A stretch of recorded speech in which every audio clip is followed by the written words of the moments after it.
Tadi sama-sama sudah kita simak respons dari Kompolnas yang diwakili oleh Inspektur Jenderal Polisi Purnawirawan Benny Mamoto yang mengatakan bahwa ya memang terbukti dari pra-peradilan ini ada yang salah dari proses penyidikan dan akan melakukan evaluasi. Nah, padahal kan sebelumnya juga kita tahu bersama bahwa Kompolnas ini mengiyakan bahwa prosedur sudah memenuhi syarat begitu ya. Tapi sekarang ada pernyataan berbeda dari Kompolnas ketika sudah menyaksikan putusan. Apa yang Anda tangkap, Pak Prof. Jamin dulu? Ya, jelas ya, artinya saya sudah katakan tadi terlepas dari kepercayaan saya terhadap Kompolnas dan personil di dalam. Jadi tadi Pak Susno udah bilang Citizen itu mengatakan kayak juru bicaranya polisi gitu kan. Kompolnas gitu kan. Jadi makanya kelemahan institusi saya bilang. Kenapa? Ini institusi yang harusnya bebas nilai. Bebas nilai artinya independensinya harus benar. Kalau dari awal ya Kompolnas sudah menyatakan kamu salah ini ya gelar perkara ya kita laporan. Kamu nggak boleh ditetapkan jadi tersangka atau udahlah kamu nggak usah lagi naikin gitu. Ini nggak akan terjadi kasus seperti ini begitu loh. Kita nggak akan lihat pra-peradilan ibarat kata dalam petik ya saya mohon maaf ya. Seakan-akan nggak profesional gitu loh dengan putusan ini dalam proses penyidikan ini salah semua begitu kan. Harusnya dari awal dengan pengawasan atau rekomendasi ini harusnya Kompolnas mengatakan jangan udah ya jadi artinya stop atau atasan penyidik udah kamu stop dulu. Nah jadi ini semuanya perannya sama. Kita nggak bisa menyalahkan persis 100% ini salah penyidik. Enggak, saya nggak akan nyalakan penyidik. Pengawasnya karena penyidik setiap dilakukannya itu harus lapor atasannya.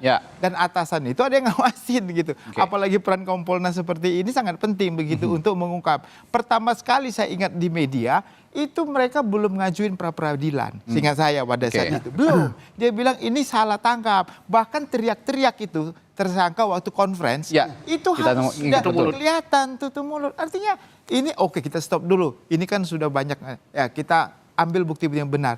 Tapi ya apa boleh buat ya karena memang keadaan seperti ini. Jadi dipertontonkan di media. Semua melihat.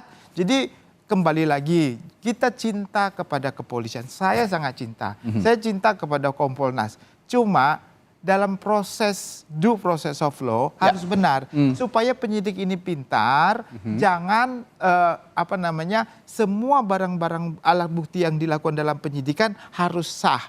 Saya sangat concern sekarang mengenai bukti yang tahun 2016. Contohnya CCTV ya. Itu handphone yang disita, motor yang disita pada saat kejadian itu di mana semua. Nggak apa-apa kita ungkapkan. Kalau ada penyidikan yang salah, dihukum penyidiknya, perbaiki. Nah ini menjadi pintar kan akhirnya nanti lebih objektif dalam menilai. Itulah proses yang sebenarnya harus. Jangan semua alat bukti yang kalau kira-kira melemahkan dalam proses penyidikan, kita hilangkan contohnya begitu ya. Jadi ibarat contoh lah seperti ini. Kita hilang. Jangan. Semuanya dihadirkan. Biarlah nanti hukum yang menentukan siapa yang benar, siapa yang salah. Kan polisian nggak punya kepentingan di sini. Kepolisian sebagai penyidik dia hanya menyediakan keadilan. Jangan ada kepentingan. Contohnya ada pesanan dari pelapor, pesanan dari terlapor. Jangan sampai ada seperti itu. Kalau sudah seperti itu nanti nggak objektif. Kasihan penyidiknya, atasannya juga penyidiknya kasihan. Jadi, ada juga pernyataan menarik tadi dari Pak Benny Mamoto sebagai Komisioner Komisi Kepolisian Nasional yang mengatakan bahwa ini kasus warisan dari kasus sebelumnya.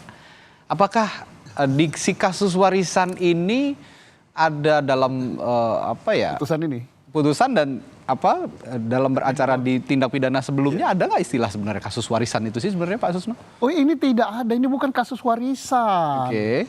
Kasusnya Peggy sebagai tersangka berbeda dengan penyidikan yang dulu. Yang 2016. Yang yang di pra-peradilankan ini adalah kasusnya Peggy. Peggy sebagai tersangka ini benar nggak? Salah orangnya apa enggak? Penetapan sebagai tersangka ini sudah mencukupi barang alat bukti apa tidak? Kemudian secara prosedur sudah benar apa tidak? Peggy yang dipersoalkan. Soal ini kasus 2016 lain lagi. 2016 yang sudah ketangkap sudah berakhir di 2017, penjara. Tinggal ada upaya hukum nanti PK. Nah PK-nya kalau nggak salah sudah persiapan dimasukkan. Jadi jangan dilimpahkan ini kepada 2016. Berbeda. Ini berbeda. Tapi kalau misalnya alasannya kasus warisan ya nggak ada. Mengungkap pelaku sebenarnya ini berarti berkas-berkas yang lama juga harus dicermati begitu oleh penyidik-penyidik yang saat ini. Iya. Itu yang dimaksud mungkin warisan itu. Saya kembali berbicara berapa kali saya di podcast saya, di media televisi, saya katakan kalau mau benar menyidik si Peggy ini kembali ke titik nol. Oke. Titik nolnya adalah 2016. Nama Peggy keluar ini dari siapa? Ternyata nama Peggy keluar ini dari mulutnya Rohiana. Ibtu Rudiana. Rudiana, ya. Sebagai saksi dan dia juga yang melakukan penangkapan dan lakukan interogasi. Oke. Rudiana dari siapa? Dari Aib. Aib benar nggak keterangannya? Aib melihat peristiwa ini dari jarak 100 meter, tengah malam, jam 10 malam, di situ gelap, dia tahu warna sepeda motor, kemudian tidak kenal dengan Peggy, tahu itu wajah Peggy. Nah dari situ aja kalau penyidiknya benar, itu pasti bohong. Nah ini diyakini oleh siapa namanya Rudiana benar. Sehingga nama Peggy ini keluar. Saya baca berkasnya, tidak sembarang ngomong ya, berkasnya tebal segini. Rudiana ngomong 1, 2, 3 sampai 11 orang. Nah kemudian dari mana? Dari situ. Inilah yang menjadi putusan pengadilan.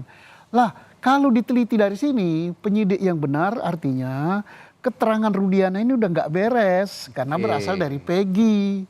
Lah kok digunakan dasar sebagai penyidik 2024 untuk menangkap Peggy yang sekarang. Nah, kalau begitu bagaimana nasibnya semua orang yang saat ini sudah berada di dalam penjara, Pak Susno? Karena kalau memang Pak Susno mengatakan ini sudah tidak benar dari awal karena kesaksian juga salah. Nah, ini menetapkan tersangka ada 11 yang sudah di penjara saat saya ini. katakan dari awal ini adalah justice obstruction.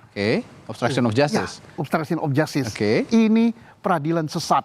Kenapa peradilan sesat? Mulai dari tingkat penyidikan salah.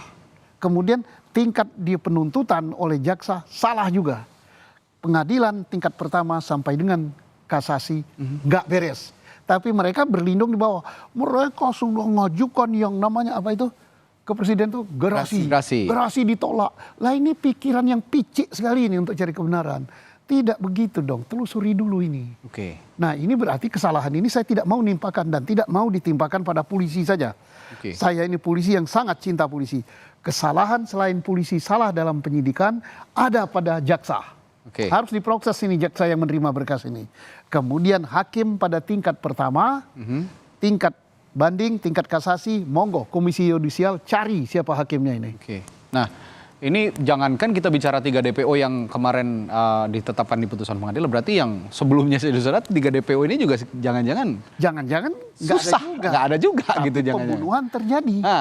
Maka harus dicari apakah akan mencari hanya 3 orang ini atau justru mencari siapa sih dan berapa sih pembunuh sebenarnya. Sebenarnya bagaimana begitu ya? Apakah 3, apa 4, apa 2 atau 1? Berapa orang dan siapa orang itu yang harus dicari. Ini yang juga menyulitkan adalah saat ini lemahnya scientific evidence tadi. Itu yang tidak dilakukan. Scientific evidence yang sangat-sangat lemah kalau saya lihat. Dari tingkat awal tidak dilakukan. Mana sidik jarinya? Mana CCTV-nya? Kenapa CCTV tidak dibuka sudah sekian lama disita? Kenapa HP-nya disita tidak dibuka? Kenapa darah yang di baju tidak diambil, darah yang di tubuh tidak diambil? Kenapa DNA tidak diambil? Ada yang mengatakan DNA ratusan juta. Siapa? Gak pernah baca, DNA itu cuma 5 juta. Tapi kalau anggaran polisi nggak cukup, ya anggaran polisi udah cukup besar sekarang. Prof Jamin, dalam hukum acara pidana dan juga dalam hukum pidana lah ya, kita bicara hukum pidana. Saya juga ingin punya pertanyaan yang sama akhirnya dengan apa yang saya tanyakan ke Pak Susno. Yang saya tergelitik dengan kasus warisan yang dikatakan Pak Beni tadi. Apa respons Anda soal apakah memang ada istilah kasus warisan itu?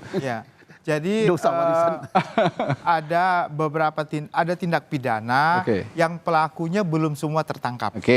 Nah, jadi belum semua tertangkap mungkin karena melarikan diri atau hilang atau tidak tahu di mana dia berada. Lalu diputus terlebih dahulu karena ini kan pasalnya pasal 55 ya, penyertaan gitu.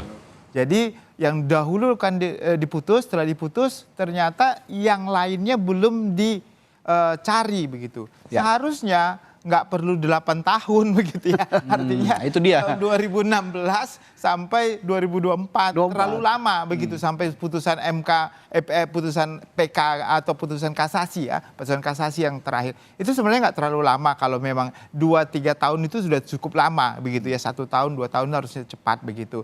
Nah setelah itu baru 2024 itu saya kira tidak sangat berpengaruh film itu gitu untuk bisa sehingga harus DPO harus dikejar begitu kan. Nah lalu sekarang 8 tahun kemudian muncul seperti ini.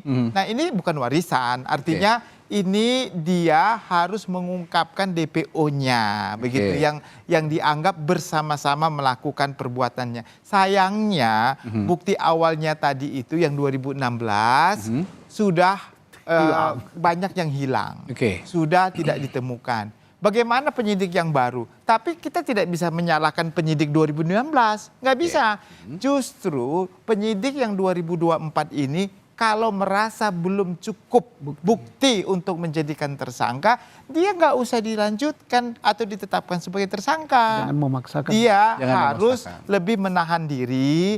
Walaupun ada desakan contohnya, oh DP-nya harus tangkap, oke nggak apa-apa. Tapi karena kita belum bisa mengucapkan bukti, kita nggak bisa. Jangan langsung tiba-tiba yang kita lihat sekarang ini Peggy Setiawan dihadirkan di conference lalu dia melawan di depan saya nggak jadi ini kan spontan resistensinya pada saat itu jadi rentan kan dan itu dibuktikan sekarang di persidangan berarti benar yang di conference itu orang yang benar-benar tulus benar-benar bukan pelaku kan kita jadi salah tangkap kan jadi malu seperti ini ya polisian tapi sekali lagi inilah pelajaran ya bagi ini justru tadi Pak Susul bilang ini pil yang pahit tapi pil bagus untuk mengobatin begitu ya kepolisian dan lagi saya kira saya harus pandangan kepolisian ini harus lebih independen ya apalagi di tingkat pengawasan ya saya kira lebih baiklah di tingkat pengawasan sekarang Kompolnas itu udahlah jangan lagi ada unsur pemerintah. Biarlah Kompolnas itu benar-benar mau dia dari kepolisian yang sudah pensiun, mau dia tokoh masyarakat, akademisi, tapi jangan lagi ada ex officio yang sedang menjabat di situ supaya lebih independen menurut saya.